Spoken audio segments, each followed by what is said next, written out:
Buenos días a todos. Muchas gracias por su presencia en nuestros webinars de los miércoles de Capa 8. Vamos a dar un par de minutos para que se integren todos los participantes y damos inicio a la presentación. Gracias.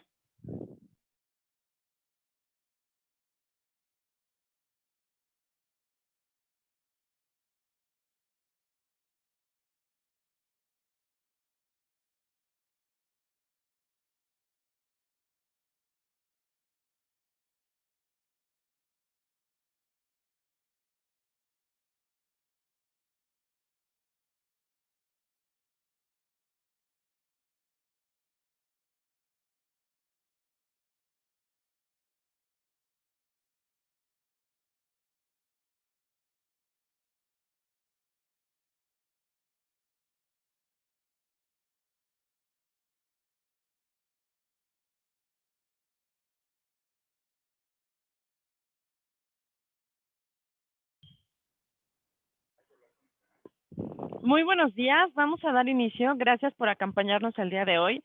Hoy de verdad para mí es un placer contar con la presencia de Pablo Corona.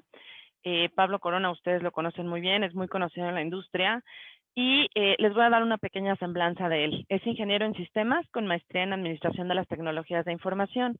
Cuenta con un diplomado en protección de datos personales y en diseño y desarrollo de negocios. Cuenta con las certificaciones de Master Auditor Leader e implementador ISO IEC 27001, ISO IEC 20000 e ISO 22301. Actualmente es director corporativo de sistemas de gestión en NICE, viceconvenor del grupo de trabajo ISO que elabora las normas de la familia 27001 a nivel internacional.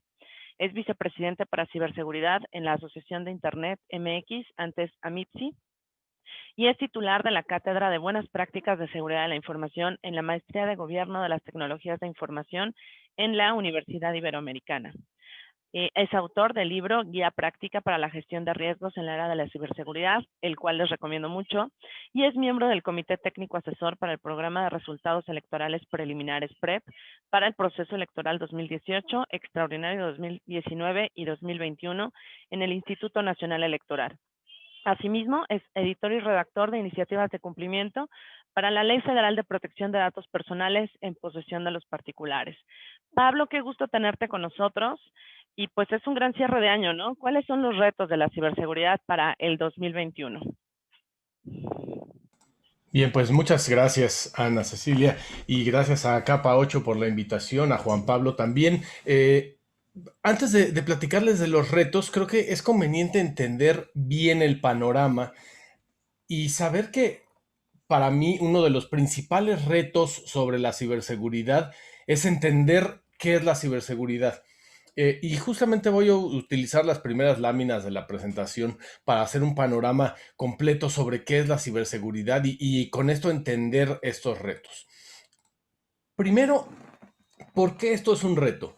Tiene que ver con que los riesgos y que los principales retos que nos vamos a enfrentar en la ciberseguridad, de alguna manera siempre estas situaciones negativas, les llamamos riesgo, no las corremos de manera aleatoria. Siempre estos riesgos están relacionados porque estamos buscando un beneficio. Le llamo un habilitador de negocio. Entonces, me parece que el primer reto es entender que todos estos riesgos, que todas estas situaciones que podrían ser de alguna manera perjudiciales o potencialmente peligrosas para una organización, provienen de haber introducido en nuestro entorno un habilitador de negocio. En este caso, el uso de la tecnología. El uso de la tecnología es un habilitador de negocio que nos hace ser más productivos, llegar más lejos, poder tener una conferencia como la que estamos teniendo en este momento de forma remota sin tener que estar físicamente en el mundo lugar, trabajar desde casa, poder atender a clientes y prestar productos o servicios que de otra manera posiblemente no podríamos haber hecho. Pero al mismo tiempo nos dio esos beneficios de antemano y nos deja latentes estas partes negativas, riesgos de que se corrompa la información, que alguien entre sin autorización, que sea accedida o borrada, modificada sin autorización. Y entonces de esa manera pareciera que necesitamos encontrar, y ese es uno de los principales retos, este equilibrio para entender qué tan grandes son estos habilitadores de negocio, o sea, qué tantos beneficios estamos obteniendo del uso de estas tecnologías y con ello entender cuánto podemos invertir en la gestión de esos riesgos. Y ese me parece el primer reto. Entender que los riesgos no los tomamos por casualidad, los tomamos buscando ganar algo y en función de eso que ganamos debemos hacer un tratamiento. Y aquí viene otra palabra que con el tema de la contingencia se ha puesto muy de moda, que es la resiliencia. A mí que me gusta las definiciones de diccionario, la resiliencia es una capacidad física de la materia que significa cuando tú impactas algo, este algo regresa a su forma original. Un buen ejemplo es un colchón o una pelota antiestrés, la aplastas y regresa a su forma original. Ser resilientes entonces es lograr recuperarnos después de impactos, de situaciones adversas. Contrario a la robustez no permitiría que nada te impacte, algo te pegaría y ni te mueve ni te hace nada, pero eso también te vuelve inflexible. Por lo tanto, sería deseable tener resiliencia. Pero más allá de la resiliencia hay otro concepto que la extiende y varias veces se ha definido como la misma resiliencia, pero un autor que me parece que lo hace de manera muy específica dice, la resiliencia solo es la mitad del camino porque no solamente tienes que recuperarte, regresemos a la pelota antiestrés, la impactas y regresa a su forma original, sino que la siguiente vez seas mejor, que la siguiente vez, si te impactan de la misma manera, te recuperes más rápido, te recuperes con nuevas capacidades, te recuperes entendiendo mejor a tu cliente, entendiendo mejor el contexto. Y eso es parte importante de cómo hacemos una gestión de los riesgos. En ese sentido, necesitamos ver la resiliencia y la antifragilidad como parte de este proceso que estamos haciendo en la pandemia. La pandemia nos trajo nuevos retos y parte de esos retos fue salirnos de las oficinas y crear un entorno en donde antes en nuestra oficina teníamos como principal control, los equipos están dentro de una red, tenemos un firewall, tenemos un control físico de entrada y salida. Denme un segundo que tendré que... Parte de nuestra nueva normalidad y del trabajo en casa, todos lo vivimos, pero lo importante es que todos pues somos tolerantes, ¿no? Es parte de nuestra nueva normalidad. Una disculpa, pero si no iba a ser disruptivo y era peor tratar de ignorarlo cuando todos lo veíamos que estaba ahí. Entonces, a ver, entender esta resiliencia y esta antifragilidad, justamente, y déjenme usar este ejemplo de lo que acaba de suceder, el poder tomar decisiones rápidas, oportunas. Si yo me hubiera tardado más, posiblemente hubiera sido más molesto, más disruptivo el tener un ruido que interrumpe la sesión. Entonces, parte de esta antifragilidad y de esta resiliencia es poder tomar las decisiones oportunas, necesarias, con información suficiente para poder llegar a nuestros objetivos. Y esto, ahora veámoslo ya en el panorama del tema de la ciberseguridad, porque hay varios elementos a considerar. Uno, la mayoría de las veces que pensamos en un hacker, pensamos en un grupo de personas en un país de Oriente que tiene capacidades extrahumanas y que puede entrar a nuestras televisiones y computadoras solamente con pensarlo. Cuando la verdad es que la mayoría de estas personas a las que les llamamos hackers no son distintos a ninguno de los que estamos en esta sesión. No tienen capacidades extrahumanas, no tienen conocimientos extraordinarios, ni siquiera han desarrollado sus propias herramientas para poder intentar o burlar la seguridad de algún sistema informático. La mayoría de las veces es gente solamente que sabe buscar en internet vulnerabilidades, lo que le llaman exploits, que son formas de explotar esas vulnerabilidades y mecanismos que alguien más diseñó, software que alguien más creó, así como nosotros usamos todos los días un procesador de palabras, una hoja de cálculo, pero nunca hemos tenido que desarrollar uno. Muchos de ellos nunca han tenido que desarrollar una herramienta para acceder de manera remota, solamente lo hacen buscando adecuadamente en algún foro, en algún lugar en donde encuentran este tipo de vulnerabilidades, que créanme, hay todo un mercado negro. Y aparte, otro de los problemas que agrava esta situación es que la mayoría de las veces hay alguien dentro de la organización que, ya sea que por un error, por un accidente o una distracción o de manera malintencionada, ayudó a estas personas a acceder. Y eso es importante entenderlo porque la mayoría de las conclusiones que voy a dar al final parecieran controles muy sencillos y temas muy básicos, pero no es que sean tan básicos. Lo que sucede es que la mayoría de los ataques se dan por situaciones muy básicas, se dan por gente que no tiene un grado de sofisticación elevado. Lo que tenemos que hacer es entender nuestro perfil de riesgo, saber qué tipo de actor nos puede tratar de vulnerar. Y claro, si somos FireEye, que es una marca muy grande de seguridad, que ayer hubo una noticia relevante que al parecer un actor patrocinado por un estado, por un país, los atacó y logró vulnerar su seguridad. Bueno, deberás tener un modelado de amenazas muy distinto, pero si somos una organización que no se dedica a la seguridad, nuestro modelado de amenazas lo más probable es que sea adecuado entender cuáles son los riesgos de las personas internas, la gente que pudiera hacerlo de manera malintencionada o accidental, y cuáles son los atacantes con un perfil medio, posiblemente en algunos casos medio alto si estamos en el sector financiero o alguno de los sectores que son más atacados. Entonces, entender ese perfil de quién pudiera querer vulnerar nuestra seguridad y con ello obtener un beneficio y entender esos beneficios es relevante. Y se ve extrapolado esto, aumentado, cuando nos vamos a la nube. A mí me gusta pensar que mi proveedor de servicios de nube es una cosa como la que tenemos en pantalla, con un centro de datos con foquitos interminables que parpadean por todos lados.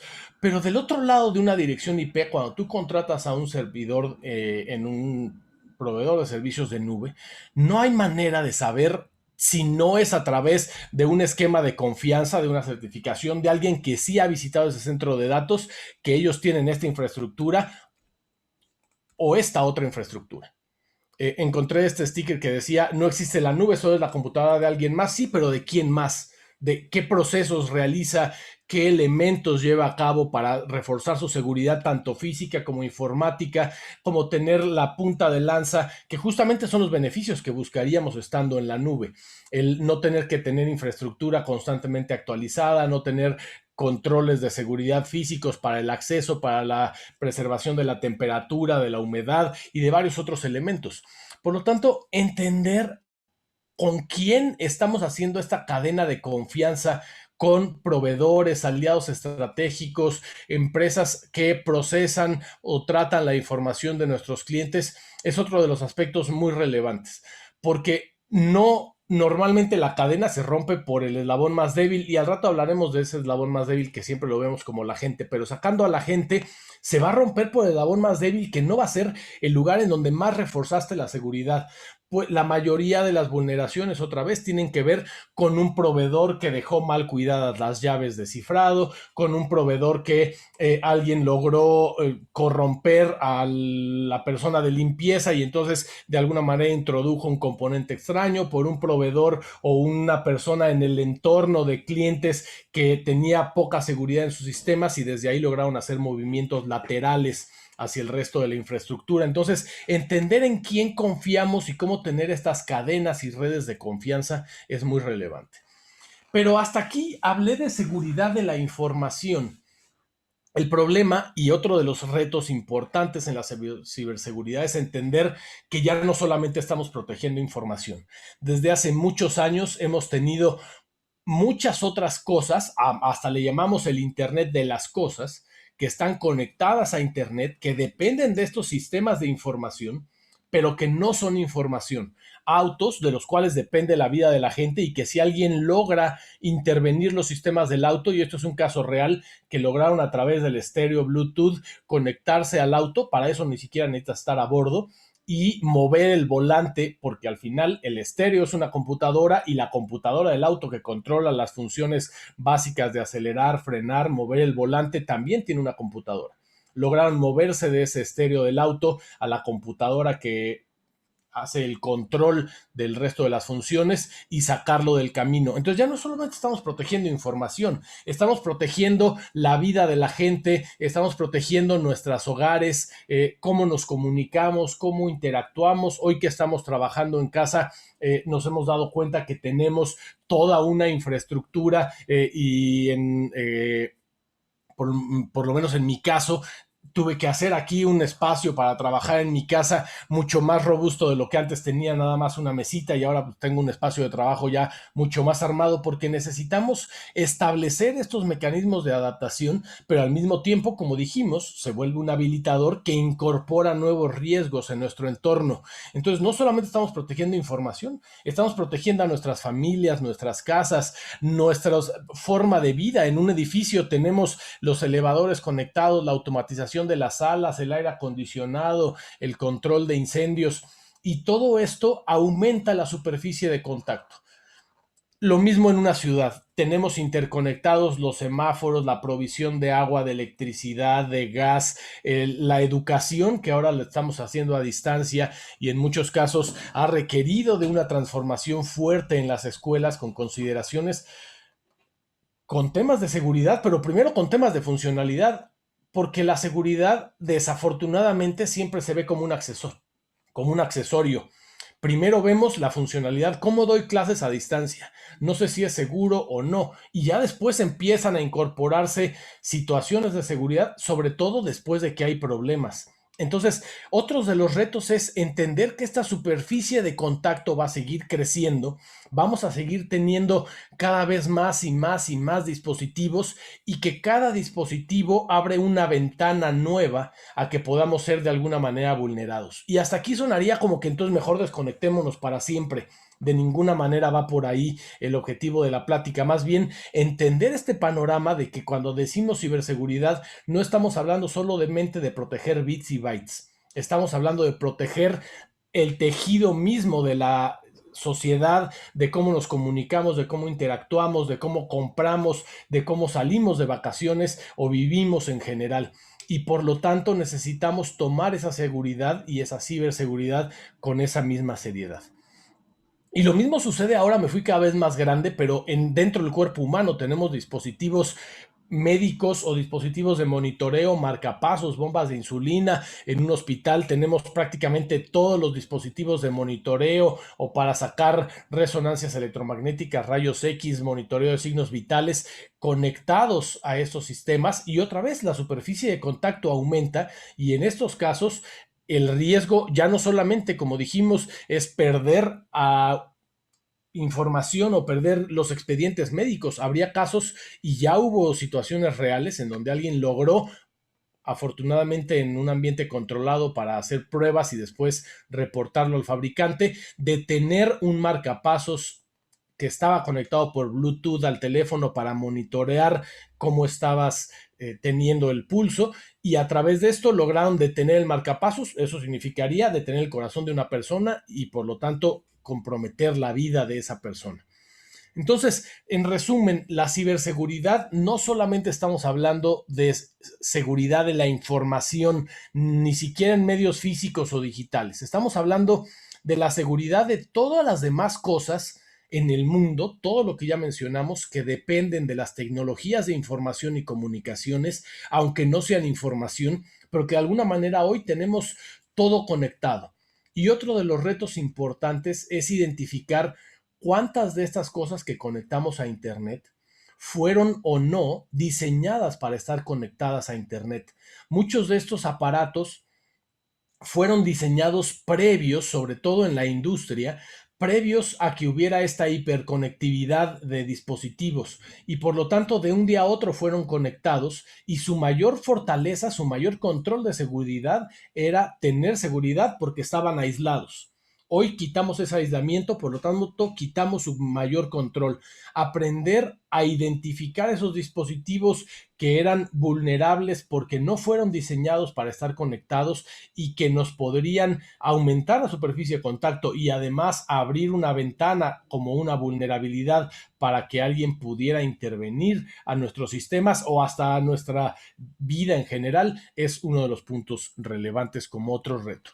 Y como dos ejemplos importantes, me gusta estos dos, que la verdad es que son trágicos y no es que me gusten por ello, sino porque son un parteaguas para entender que esta línea que existe para dividir el mundo físico del mundo digital no existe más. Un ejemplo de mayo del año pasado, en donde un grupo terrorista estaba atacando infraestructuras críticas con un ciberataque a distintas infraestructuras de generación de energía, de gas en el Estado de Israel.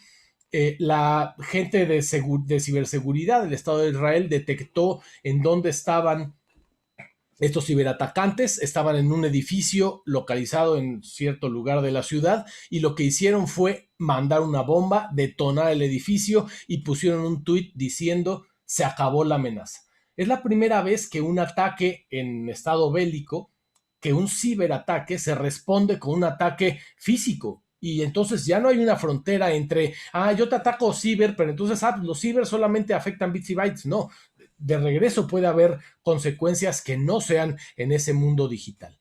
Y otro también trágico, desafortunadamente, de septiembre de este año, en donde un paciente llega a un hospital en Alemania en una ambulancia en urgencias. El hospital había sido atacado por un ransomware, que el ransomware es un software malicioso que cifra la información a manera de secuestro. La información sigue en tu equipo, pero está secuestrada a través de la llave de cifrado que utilizaron para encriptar esa información, para cifrarla. Los delincuentes solo son los únicos que tienen esta llave y te piden un rescate a cambio de darte la llave y poder volver a acceder a tu información. El hospital había sido atacado por un ransomware de este tipo, tenía sus sistemas inhabilitados por ello y cuando trataron de admitir al paciente les dijeron no tenemos los sistemas arriba para admitirlo, mejor vayan al hospital más cercano. La persona se va a la ambulancia al hospital más cercano y muere en el camino. No es que le haya matado el ransomware, pero es la primera vez en la historia que un ataque de ransomware tuvo un impacto directo a que muriera una persona. No, insisto, no la mató el ransomware, pero la imposibilidad de utilizar los sistemas hizo que tomara una decisión de mandarla a otro hospital y en el camino ya no alcanzó a llegar. Entonces, esta línea deja de ser una línea divisoria entre lo que pasa en el mundo físico y lo que pasa en el mundo digital. Es un solo mundo en el que vivimos, que una de sus vertientes es la vertiente digital, otra es la vertiente física, así como tenemos un mundo en donde hablamos del trabajo y de la familia, pero al final solo tenemos una vida, pues hoy tenemos una vida dentro de las redes sociales y otra afuera, pero al final es la misma vida y esto significa que tenemos que entender los peligros y amenazas que están dentro de este mundo de una manera integral. Entonces, hasta aquí, otra vez, pareciera que el panorama es desesperanzador y que la solución sería, pues desconectémonos y dejemos de interactuar a través de sistemas informáticos, dejemos de comunicar a través de conferencias como esta y regresemos a la edad de piedra. La verdad es que no es la solución. Lo que tendríamos que hacer es un análisis de este entorno de amenazas, de qué tan expuestos estamos, de qué controles ya tenemos para identificar controles que podemos necesitar, en dónde, cuántos recursos le vamos a dedicar y justamente en las siguientes láminas trataré de darles ejemplos específicos de ello.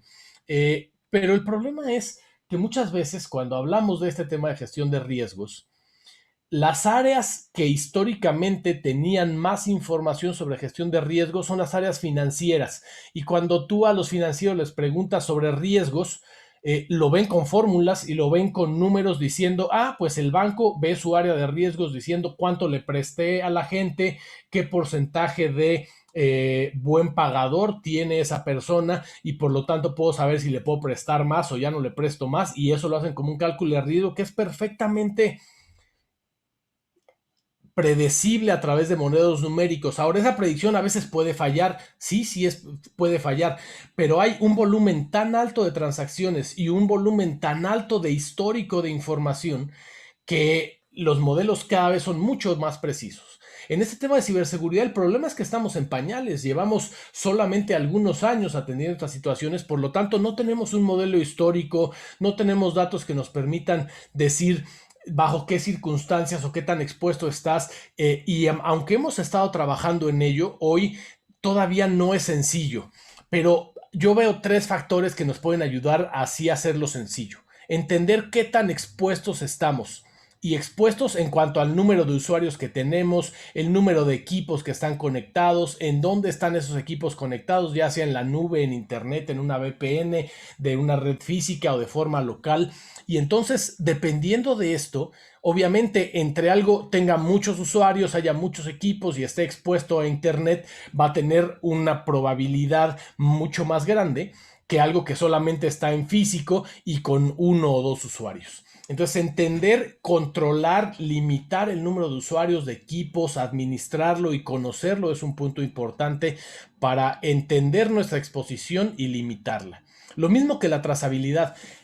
Entre más información tengamos sobre el registro de estos usuarios, de qué hizo cada uno, sobre los equipos, las bitácoras que nos den información de quién accedió, quién copió, quién subió, los privilegios que tiene cada uno, comparándolo con cada una de las funciones de usuario, y esto correlacionándolo con la seguridad física, con las cámaras, los controles de acceso a las instalaciones, el monitoreo de esas bitácoras nos ayudará a hacer menos anónimo el acceso y el uso de nuestros sistemas. Y entre menos anónimo es un sistema, más control y menos posibilidades hay de que alguien se anime a hacer algo malo, porque esa sensación de ser monitoreado de alguna manera también es un detractor para que alguien rompa esas reglas. Y entender la motivación, nos decía en el inicio, entender qué tipo de cosas tenemos que pueden ser valiosas para alguien más en el mercado negro, qué tan fácil es capitalizar el que nos roben información.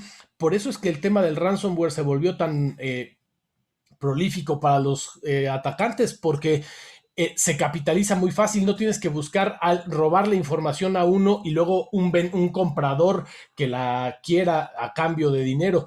El mismo al que se la robaste sigue estando en su máquina, no necesitas almacenarla, no necesitas procesarla, no necesitas llevártela a ningún lugar, solamente decirle sigue en tu máquina, pero voy a destruir la llave de cifrado en 24 horas si no me pagas. Ahora, también el problema es que hoy ese ransomware ha evolucionado y en muchos casos sí saca información, y también parte de la amenaza es, bueno, si no me pagas porque tenías respaldos y ya recuperaste tu información, voy a hacer pública información que te pueda hacer sentir avergonzado, que te pueda comprometer en el negocio, que pueda sacarte de mercado. Entonces, entender esa motivación es importante, y con estos factores pudiéramos poder dimensionar de qué tamaño son estos riesgos. Y para comenzar a concluir, les daré ejemplos que me parecen pertinentes compararlos con cómo nos protegemos en el mundo físico. Hoy con la pandemia tuvimos que hacer varias cosas que no hacíamos antes para proteger nuestra integridad física. Mi propuesta es: hagamos seguridad de la misma manera que hacemos seguridad en nuestro cuerpo para hacerla en nuestros sistemas, con varios ejemplos que les daré. Seguimos las mejores prácticas y monitoreamos los signos vitales, le tomamos la temperatura a la entrada de un edificio a la gente, nos lavamos las manos constantemente, no nos saludamos de mano, y cuando tenemos ciertos síntomas vamos con un profesional. Lo mismo debería suceder aquí. Monitorear qué equipos se conectan a nuestra red, si esos equipos los conocemos, si tienen un síntoma raro, está más lento de lo normal, tiene mi teléfono una aplicación que yo no conocía y que está haciendo algo raro, estoy viendo que se ejecutan procesos en mi máquina que antes no había visto. Pues eso debería significar en este caso, un síntoma de temperatura elevada, por decirlo de alguna manera. Vamos con un profesional y que nos ayude a diagnosticarlo de manera adecuada. Así como no confiamos en darle la mano a cualquiera porque no sabemos qué tan limpio es, autentiquemos a todos nuestros usuarios. lavémonos las manos, hagamos un proceso para identificar qué tan limpio es un software que instalamos, no los instalemos de fuentes no confiables, no instalemos software alterado, no bajemos aplicaciones que son piratas, más allá del tema de propiedad intelectual, que es un problema. El problema es que esas aplicaciones alteradas, la mayoría de las veces, tienen alteraciones no solamente para quitar los bloqueos del fabricante, sino para que de alguna manera ellos puedan utilizar esos sistemas en los cuales la aplicación fue instalada. Entonces, entender este modelo de cómo nos protegemos, de no confiar en los demás cuando estamos en la calle o para saludarnos entre nosotros, lo podemos llevar al mundo digital. Y hace rato hablaba de las redes sociales, entender cómo funcionan para mí el mandamiento número uno de las redes sociales y de los servicios en Internet es: si algo es gratis, es que tú eres el producto. O sea, en realidad no hay nada gratis en Internet. Lo que están buscando es, en muchos casos, no pagas con dinero, pero estamos pagando con nuestros datos. Y me gusta este ejemplo de una aplicación que se llama FaceApp. FaceApp es una aplicación que de manera curiosa cambia tu rostro para ver cómo te verías si eres un hombre, para verte como mujer, si eres una mujer para verte como hombre. Y entonces, ¿de qué vive esta aplicación? Porque requiere de todo un algoritmo que cuesta dinero tener para poder cambiar el rostro de una persona al sexo opuesto. ¿De qué viven? De datos personales. Y entonces alguien me dijo, pero yo no puse mis datos personales porque yo puse la foto del Capitán Kirk para ver cómo se veía si fuera una chica. Pues en realidad no. Porque es más, esta aplicación ni siquiera guarda las fotografías. La fotografía es lo que menos les interesa de ti. Lo que les interesa en realidad es con quién te conectas, con quién platicas, qué lugares visitas, qué páginas, qué cosas compras, para poder hacer un perfilamiento lo más preciso posible para después ofrecerte productos o servicios que se alineen a ese perfil de comprador que tienes, porque eso es valiosísimo para los vendedores. Por lo tanto, en el momento en el que instalamos esta aplicación, le estamos dando acceso, y hay que cuestionarlo. ¿A qué nos está pidiendo acceso en nuestro teléfono? A los contactos, a la posición del GPS, nos está pidiendo acceso a poder hacer llamadas, a poder mandar mensajes, a poder ver nuestro historial de compras, nuestro historial de navegación. Cuestionémonos si eso es proporcional a lo que estamos buscando obtener de esto. Estoy bajando un juego y que es un juego para cortar frutas y que es divertido, pues suena bien, pero me pide acceso a mis contactos, está raro y deberíamos cuestionarlo, y en algunos casos hasta elegir mejor no instalo ese juego porque me pide acceso a mis contactos, y esto de alguna manera va a poder ser utilizado, y no siempre significa que sea utilizado para fines criminales. Puede ser utilizado para fines comerciales, y es más, nosotros aceptamos compartir esa información, pero eso no quiere decir que después no pueda ser un problema en donde vamos a estar recibiendo información que no queríamos, estamos compartiendo información de los contactos o de gente que posiblemente ni siquiera autorizó que compartiéramos esa información. Y una película que me pareció interesante a este respecto, si les gustaría verla, se llama El dilema de las redes sociales, está en Netflix. Aunque fíjense que la conclusión pareciera que nos sugieren: desconectémonos, cerremos nuestras cuentas de redes sociales y ya no nos comuniquemos más por ahí. Mi conclusión no sería esa, sino seamos conscientes de a quién le damos nuestra información y si eso es proporcional al fin que nos están dando. Y si sí lo es, pues sigámoslas usando, pero seamos conscientes de qué subimos. Pero de repente subimos con demasía. Hacemos publicaciones de a dónde vamos a ir de vacaciones, lo anunciamos un mes antes, 15 días antes, 3 días antes, cuando estamos allá. Entonces la gente sabe a dónde fuiste, qué compraste, qué comiste, y esto, aunque pudiera sonar como una forma de interacción con otros amigos, también alguien pudiera utilizarlo para que el día que te hablan tratando de hacer una suplantación de identidad del banco para robarte información de tus credenciales, y te dicen: sí, mire, para validar que sí somos del banco, le decimos que tuvo transacciones tal día en tal país y compró este otro producto e hizo esta visita. Pues pareciera que entonces sí nos conocen y pudieran sí ser del banco, cuando en realidad le dimos nosotros mismos esa información a un atacante. Elegir plataformas seguras. hace poco alguien me decía, bajé esta aplicación que es un clon de WhatsApp, pero que te permite ver si alguien está en línea, aunque haya elegido que no veas si están en línea, que te permite ver la confirmación de lectura, aunque haya elegido que no haya confirmación de lectura, que te permite ver los mensajes borrados, aunque los hayan eliminado. Y la mayoría de las veces estas aplicaciones que no son la aplicación original, como les dije hace rato, esas modificaciones, número uno, lo más probable es que ni siquiera cumplan su función porque no existe una aplicación que yo sepa que haga eso que les acabo de decir. Pero número dos, si lo hiciera, esto pudiera estar comprometiendo la seguridad de nuestros dispositivos, de nuestros teléfonos, de nuestras computadoras. Hay quien hace estas operaciones de hacerle jailbreak o root a los teléfonos para poder instalar software de fuentes no autorizadas. Lo que estamos haciendo es romper los dispositivos de seguridad que tenía el aparato para protegernos y nosotros mismos se lo desactivamos. Pues estamos de alguna manera demeritando la seguridad que pudiéramos después necesitar. Y en el teletrabajo también entender que ahora que salimos de las oficinas y estamos teniendo que trabajar desde un lugar distinto, tener una adecuada capacitación del personal, entender si se pueden utilizar o no equipos personales y qué controles debe tener un equipo personal para conectarse a la red corporativa, porque tenga una contraseña, porque tenga un cifrado completo de disco, porque hay una bitácora de controles de acceso con autenticación. O habrá organizaciones que digan no solamente pueden ser utilizados equipos empresariales y los equipos empresariales tendrán estos controles porque ahí vivirá información que es crítica, entender el espacio de trabajo y que ahora que estamos en un entorno que no es tan controlado, a la casa de una persona, hoy por la pandemia posiblemente no hay tantos visitantes, pero si alguien se lleva información para trabajar en su casa, pues dentro de su entorno de trabajo va a haber niños que pueden ser curiosos, que pueden ser descuidados, visitantes que pueden ser descuidados o hasta en algún momento malintencionados u oportunistas. Entonces, considerar estas situaciones es parte de entender este modelo de seguridad, teniendo capacidades de soporte adecuadas con nuestra organización, porque a ver, el que siga viendo la pandemia como un tema de que hacemos home office por emergencia, yo creo que ya para hacer emergencia ya nos duró 9 meses, no suena tan emergente.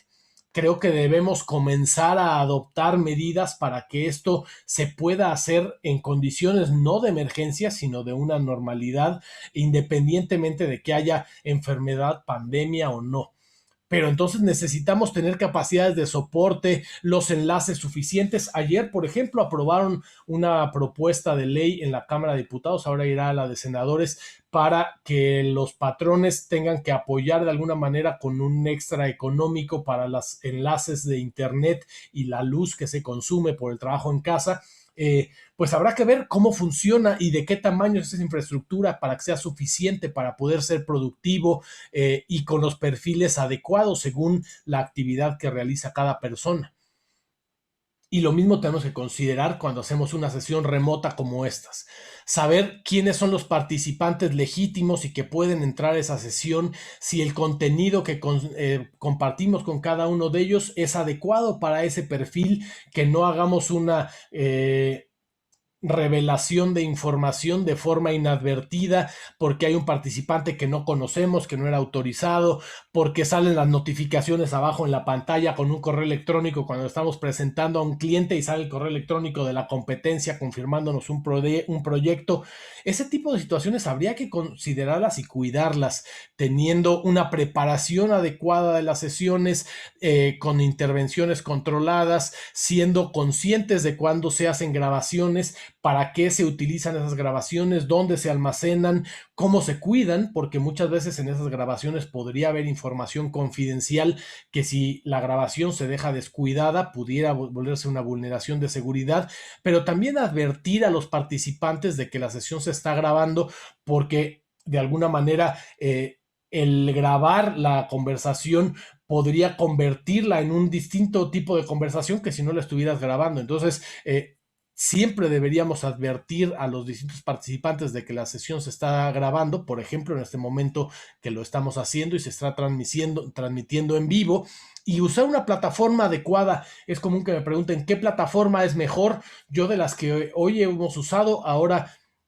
esto lo estamos haciendo a través de redes sociales con Zoom y con algún Facebook Live o YouTube Live, pero también hay de Microsoft Teams, hay de Webex, hay de distintas marcas. Yo no tengo en este momento una preferencia en cuanto a seguridad. Todas han tenido vulneraciones. En algún momento Zoom, que fue muy usada y era la que era gratuita y fácil de utilizar, fue la que más vulneraciones tuvo, pero yo creo que es un tema de volumen y hasta respondieron en tiempos muy rápidos. Lo que les diría sobre las plataformas es: utilicemos una plataforma que tenga soporte continuo de parte del fabricante, actualizaciones de seguridad, e implementemos esas actualizaciones de seguridad en cuanto el fabricante las lance, porque eso va a corregir aquellas situaciones que ya se conocen que pueden llevar a una vulneración. Y asegurémonos que las sesiones están protegidas con una contraseña y que los participantes solamente son los legítimos. Tengamos cuidado con los vínculos que nos mandan en un chat, no entrar a alguna sesión. Y hago aquí una pausa breve para ya comenzar a terminar. Si tuvieran preguntas, los invitamos a que participen con preguntas a través de la sección de preguntas y respuestas o a través del chat. Y si tuvieran alguna duda, con mucho gusto las vamos respondiendo. Cuando entramos a nuestras casas u oficinas, nos lavamos las manos, limpiamos nuestro calzado, tenemos tapetes sanitizantes, lavamos, le echemos spray a todo lo que entra, de tal manera que solo introducimos componentes saludables.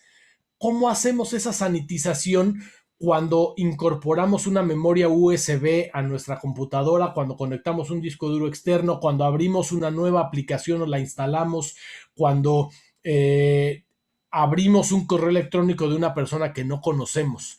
Deberíamos tener un proceso de sanitización similar. Yo aquí siempre les pongo un ejemplo. Si ustedes ven tirada en la banqueta un filete bonito con puré de papa y tocinito, pero está tirado en la calle, no se lo comen.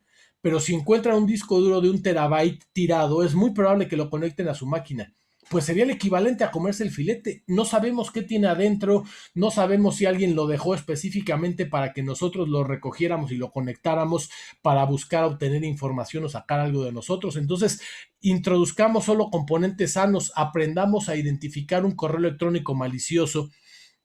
Un correo electrónico malicioso normalmente va a utilizar cosas como poner en el nombre del remitente una dirección de correo electrónico. Al ser un campo editable, el nombre le pueden poner corchetes y ponerle algo que parece una dirección, pero en realidad, hasta que no interactuamos con este nombre del remitente, ya sea posicionando el mouse encima o pulsando, es que aparece la dirección real del remitente. En este caso es un correo real en donde el correo decía venir de contacto@sigo.com.mx, pero si posicionabas el mouse encima de este nombre del remitente, el remitente real era esta otra dirección. Estaban tratando de hacerse pasar por este otro remitente para sacar información. En este caso, en segundo lugar, mandaban un archivo diciendo: si tienes alguna duda, abre este archivo .doc. Y entonces, pues, primer alerta, es una dirección que está oculta, que no coincide con el nombre del remitente, está tratando de suplantar a otra persona. Número 2, me mandan un archivo adjunto .doc, que primera alerta, el archivo .doc es obsoleto desde hace 20 años, más de 20 años. En el 97, Microsoft, que es el que creó esta extensión para su procesador de palabras, creó una extensión que se llama docx, que es la extensión vigente. Doc es una extensión obsoleta hace 23 años. Entonces, ya de por sí lo consideraría inseguro, pero además tenía macros, que las macros al final es software ejecutable incrustado en un archivo, en este caso en un archivo de procesador de palabras, pero es software ejecutable. Y ese software ejecutable era un ransomware que lo que buscaba era cifrar mi información para después pedir un rescate a cambio. Por lo tanto, Debemos no abrir archivos de personas desconocidas, asegurarnos que viene de un remitente legítimo y no habilitar las macros. Yo nunca las habilito, pero si fuera necesario, que sea cuando estén absolutamente seguros que el remitente es legítimo y que la macro proviene de una fuente que ha sido de alguna manera sanitizada. Y aunque veamos una firma que se ve muy real y que tiene datos reales, pues alguien más las podría haber copiado o pegado de a otra fuente. Utilicemos segundos factores de autenticación. Alguien pudiera robar nuestras credenciales, pero el tener un segundo factor de autenticación aumenta el grado de complejidad porque alguien tendría que robarte tu usuario, tu password, y aparte este dispositivo físico, todos lo conocemos seguramente para el banco, utilizamos estos tokens físicos para poder generar un número que cada vez es distinto y que con eso se autorizan las transacciones del banco. En este sentido, tener un dispositivo que, así como esos del banco, se pueden habilitar para acceder a las redes sociales, a la red corporativa, al correo, al RP, al CRM o a cualquier otro sistema, habilitemos el segundo factor de autenticación para reforzar la seguridad de nuestros sistemas. Hay segundo factor de autenticación con hardware como estos, algunos de software. Microsoft tiene uno, Google tiene otro y hay varias otras marcas que tienen algunos que son hasta gratuitos. Y les voy a dejar en el chat esta liga a un simulador de phishing para ver qué tanto aprendimos a identificar un correo electrónico malicioso hace 2 láminas. Es un simulador que te va a poner correos electrónicos y vas a tener que identificar si es un correo electrónico malicioso y por qué, o si era un correo electrónico legítimo y por qué. Y esto podemos compartirlo hasta con nuestros compañeros de trabajo, familiares, amigos, para ayudar a identificar. Cuando ustedes respondan, les va a decir si fue correcto, y si no fue correcto, les va a decir por qué y qué era lo que debían haber notado como una advertencia que significaba que era un correo electrónico malicioso o no lo era, y nos explica por qué. Se las pongo en un momento en el chat. Y voy a leer una pregunta que tenemos aquí en la sección de preguntas y respuestas, que nos dice: ¿qué tan importante es tener un sistema de gestión de seguridad de información? Bueno, para mí es sumamente importante porque todas estas actividades en realidad las realizamos a veces de manera aislada. ¿De qué sirve tener un sistema de gestión de seguridad de información?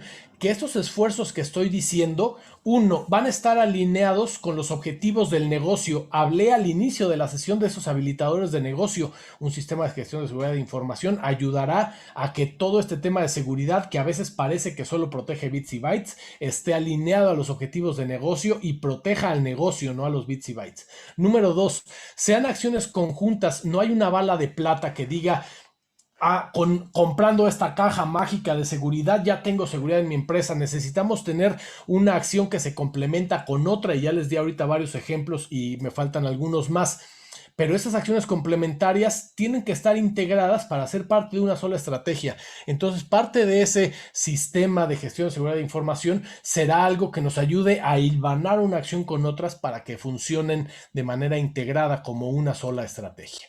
Bien, ahora sobre las contraseñas, deben ser fáciles de recordar, lo más largas posibles. Es más, antes hablábamos de passwords, ahora muchas veces le decimos passphrases, para que sean frases, 3, 4 palabras separadas por algún carácter especial, mayúscula o minúscula, pero que sean fáciles de recordar y que sean lo más largas posibles para que una máquina no pueda tratar de adivinarlas automáticamente.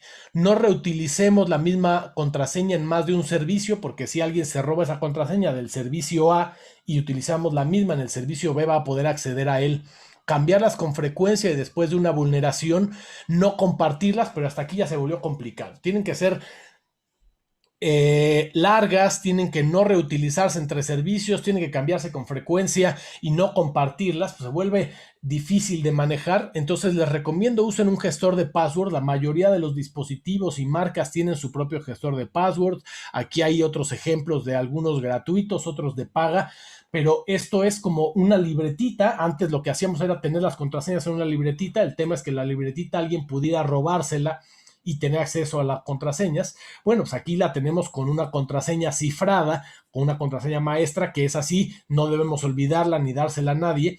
y en ese lugar tendremos las contraseñas, nos avisará si hubo alguna vulneración, cuándo la debemos cambiar y tenemos un repositorio seguro de donde almacenar nuestras contraseñas. En esta otra página es un proyecto interesante que te avisa, y se los pongo también en el chat, cuando hubo una vulneración en alguno de los servicios de los que tú eres usuario y que alguien se robó datos, porque se robaron, a cada rato sucede, los usuarios, passwords, correos electrónicos, direcciones, tarjetas de crédito de una tienda departamental, de un hospital, de un hotel.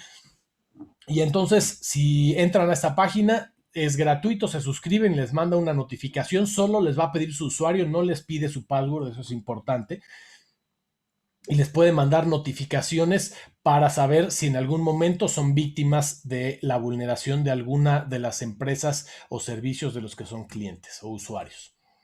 Y queremos complementarnos, a todo el mundo nos surge la vacuna contra el COVID para poder salir a la calle y para poder interactuar de manera más libre, pues deberíamos estar de igual manera urgidos de implementar los parches y actualizaciones que liberan los fabricantes, y a veces dicen, es que me quita tiempo, es que yo ya quiero trabajar, es que me pide reiniciar la máquina, pero te está dando invulnerabilidad contra todas esas amenazas. En la segunda lámina, cuando les hablaba de la sofisticación de los hackers, la mayoría de los hackers no son sofisticados, ocupan vulnerabilidades que ya son conocidas, que solamente por buscar en Google las encuentras.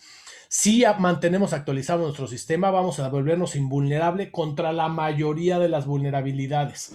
Y solamente alguien que tenga una vulnerabilidad de aquellas que le llaman de día cero, que no es conocida, va a podernos vulnerar, pero va a ser poco probable que alguien quiera utilizar una vulnerabilidad de día cero en nosotros.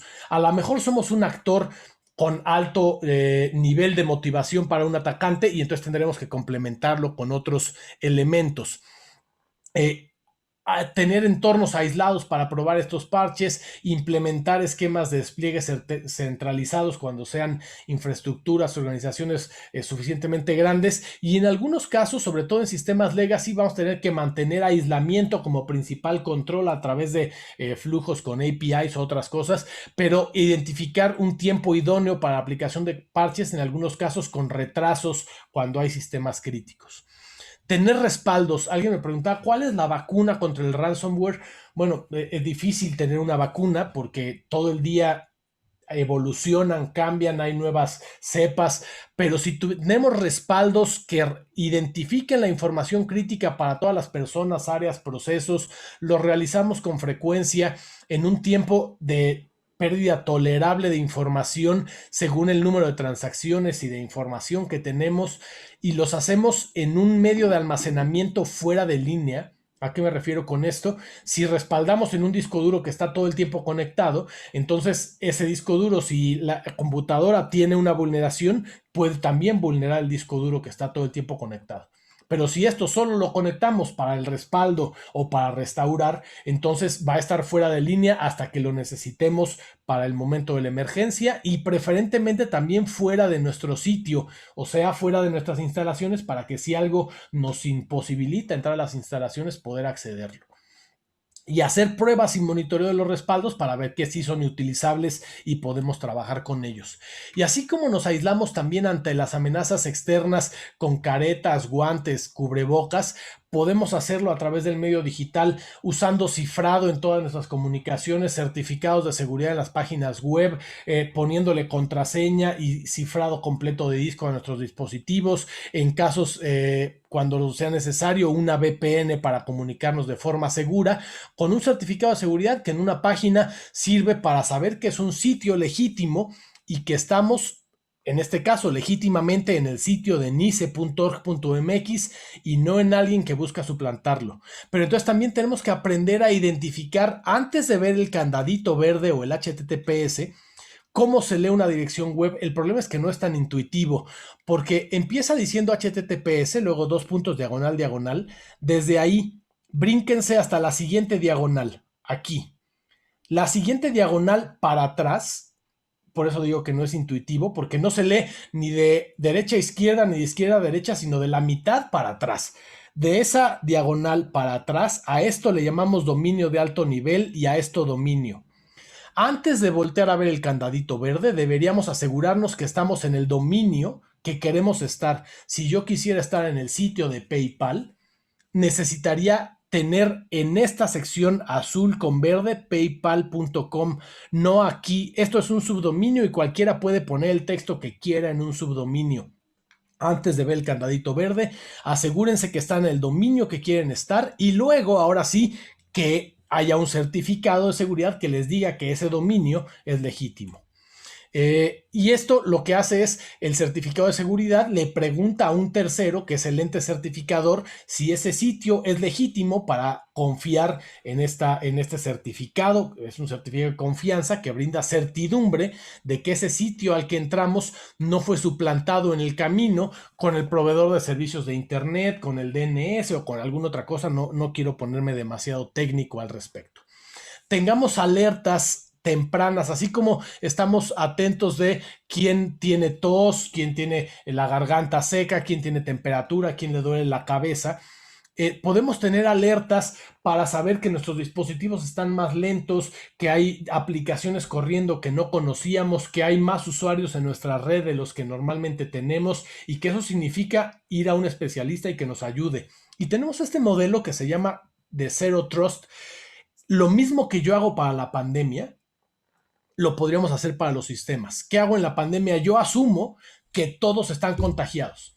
Cualquier persona con la que interactúo, siempre tengo cubrebocas, siempre me lavo las manos, siempre si salí a la calle me cambio la ropa, porque asumo que todas las personas con las que estuve están contagiadas. Asumamos que todos los sistemas, que todos los dispositivos están vulnerados y pongamos un esquema de seguridad que nos protegiera aun si todos los sistemas con los que interactuamos fueron vulnerados. Se puede hacer teniendo autorización y autorizaciones y aprobaciones de privilegios específicos con los menores posibles según los roles, funciones y responsabilidades de cada persona y la verificación explícita de lo que tiene permisos cada persona. Autentiquen y autoricen todas las acciones, usuarios y actividades que se llevan a cabo en los servicios en la nube, independientemente de qué proveedor de servicios de nube, que hace rato hablaba, necesitamos un esquema de confianza, pero los proveedores de nube grandes, que aquí puse algunos ejemplos, tienen servicios importantes, pero requieren también de que nosotros complementemos esa seguridad, habilitando el cifrado de los repositorios, habilitando la autenticación, habilitando el doble factor, estableciendo roles, permisos, privilegios y monitoreando qué pasa a través de las bitácoras para saber cómo interactuamos. Y estas bitácoras nos ayudarán a saber qué hizo, quién, cuándo, cómo, dónde y por qué, de tal manera que podamos después tomar acciones para investigar, para analizar incidentes, para saber quién modificó, quién copió, quién exportó, quién mandó un correo electrónico con la base de datos que no estaba autorizado y de esa manera después poder tomar decisiones.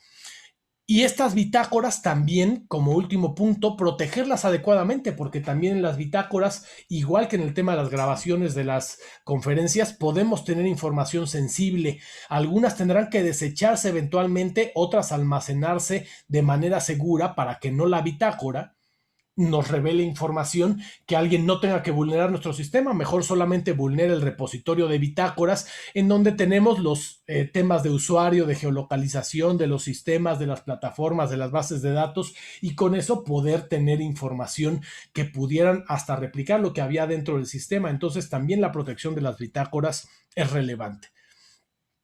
Y por último, algunas recomendaciones extras para reforzar la seguridad de cambien los usuarios predeterminados de todos sus dispositivos, de todas sus páginas, de todos sus sistemas, mantengan actualizado, como ya lo dijimos, en las versiones de plugins, de extensiones, de módulos, personalicen las opciones de privacidad y seguridad en sus redes sociales, en sus sistemas, en sus dispositivos o computadoras, revisen frecuentemente las actividades y conozcan su infraestructura. Conozcámonos mejor y aquí ya por último los invito a contestar unas encuestas que, si me ayudan, son unas encuestas que hicimos para conocer mejor el estado de la ciberseguridad en México, y que se las voy a poner también en el chat, que si me regalan una contestación. Hay una para usuarios, cualquier usuario la puede contestar, una para personas responsables de ciberseguridad en empresas, y otra para madres y padres que tenemos hijos que utilizan internet. Si me ayudan a contestarlas muy bien, se las pongo en el chat. Y bueno, pues de mi parte es todo.